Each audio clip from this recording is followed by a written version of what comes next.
எங்கம்மா உங்கம்மா இல்ல, மங்கம்மா. ஐ மீன் சதிலீலாவதி. கால்ல விழுக வைக்கணும்னு நினைச்சிச்சு புருஷனையே விழுக வைக்கும்.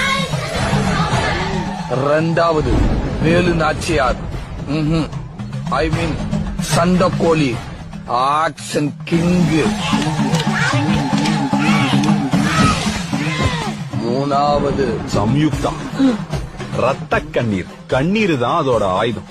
அத வச்சே எல்லாத்தையும் சாதிச்சிடும். நாலாவது ஜான்சி ராணி, இல்ல உளவுத்துறை. இவங்க எல்லாருக்கும் அட்மின் அதுதான். எல்லாரும் நல்லா இருக்குன்னா அதுதான் நல்லா இல்லங்க, எல்லாரும் நல்லா இல்லன்னா அதுதான் நல்லா இருக்கு. அஞ்சாவது பத்மாவதி, பாசமலர். அது வாழ்றதே புள்ளைக்காகத்தான். அந்த புள்ளைக்கு ஏதாச்சும் ஒண்ணுன்னா என்ன பண்ணி